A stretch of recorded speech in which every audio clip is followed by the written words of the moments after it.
আজকের গল্প বাবার দায়িত্ব। আমি সদ্য চাকরিহারা এক অসহায় বাবা। সামনে যত দূর চোখ যায় উদ্ভ্রান্তের মতো হেঁটেই চলেছি।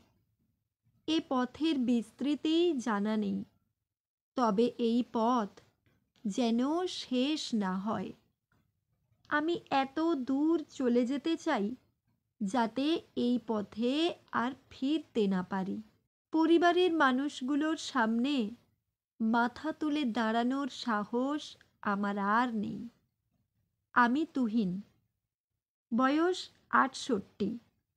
আমার ৩ সন্তান, ২ মেয়ে আর ১ ছেলে। তবে নিজেকে ভীষণ নিঃস্ব মনে হচ্ছে আজ। হ্যাঁ, নিঃস্ব। কারণ এই সময়ে যে মানুষটাকে আমার সবচেয়ে বেশি প্রয়োজন সেই তো আজ আমার পাশে নেই। মাত্র ২ দিন আগে আমার জীবনে এক চরম বিপর্যয় ঘটে যায়। আমার বাল্যবন্ধু এবং অভিন্ন হৃদয় বন্ধু দিনু আত্মঘাতী হয়। দিনু আমার থেকে ৩ বছরের ছোট। আমরা একে অপরকে ছেড়ে বেশি সময় কখনো থাকিনি। আমরা ২ বন্ধুই ছিলাম একে অন্যের ফ্রেন্ড, ফিলোজফার, গাইড। এক কথায় অর্ধাঙ্গীও বলা চলে। দিনুটার ছেলেদের প্রতি দুর্বলতা বরাবরই একটু বেশি। আদর আর উপহারই ছিল ভালোবাসার বহিঃপ্রকাশ। অনেক বলেছিলাম ওদেরকে ওদের মতো করে প্রকৃতির নিয়মে বড় হতে দে, সব কিছু নিজে কন্ট্রোল করিস না। গত বছর ওর স্ত্রী জেদ করেছিল বিদেশ ঘুরবে। অফিস থেকে লোন নিয়ে স্ত্রীর সাধ পূরণ করল। বড় ছেলের আবদার একটা ইনোভা গাড়ি, মেজ ছেলের কম্পিউটার আর ছোট ছেলের ডিমান্ড ৫ লাখ টাকা। সে ব্যবসা করতে চায়। হিসেব কষেনি কখনো।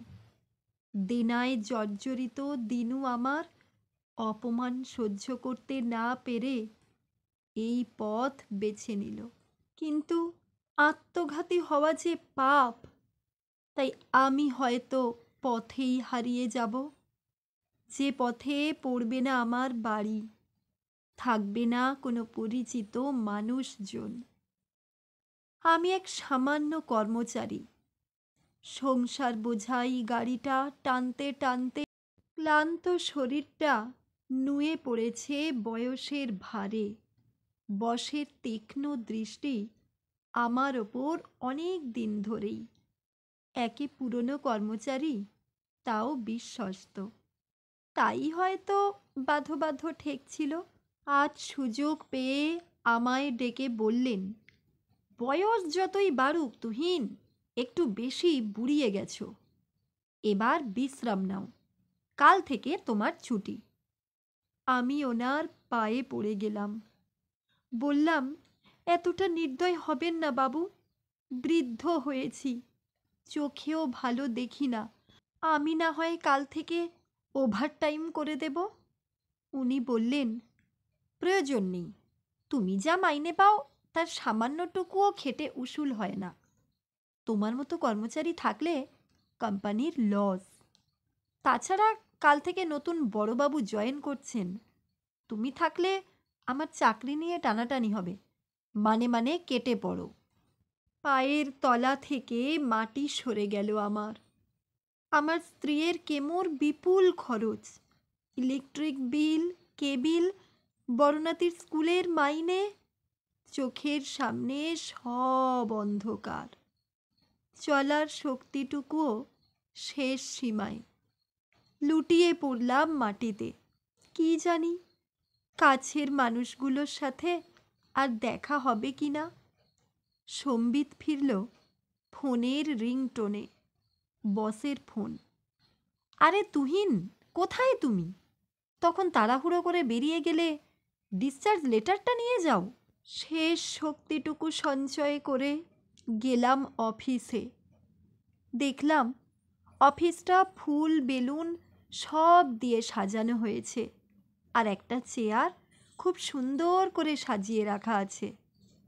নতুন বড়বাবু এগিয়ে এলেন আমার দিকে, প্রণাম করে বললেন, মাস্টারমশাই, আমি স্বপন। একসময় আমি আপনার প্রিয় ছাত্র ছিলাম। আমার বাবা ছিল না, কিন্তু বাবার অভাবটাও কখনো বুঝিনি। এই চেয়ারটা আপনার। আপনি এখানে বসে আমাদের সবাইকে ইনস্ট্রাকশন দেবেন। আগের বড়বাবু বললেন, তুহিন, তুমি পারোও বটে। আমি তো একটু মজা করছিলাম।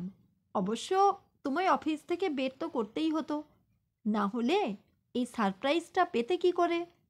আরে দাঁড়িয়ে রইলে কেন? যাও যাও, সবাইকে একটু মিষ্টি মুখ করাও। সত্যিই তো, আমি তো নিজের মাস্টার মশাই পরিচয়টাই ভুলতে বসেছিলাম। না, আর অসহায় হয়ে নয়, এখন থেকে আমার প্রিয় ছাত্রটির একজন সার্থক বাবার দায়িত্ব পালন করে যাব।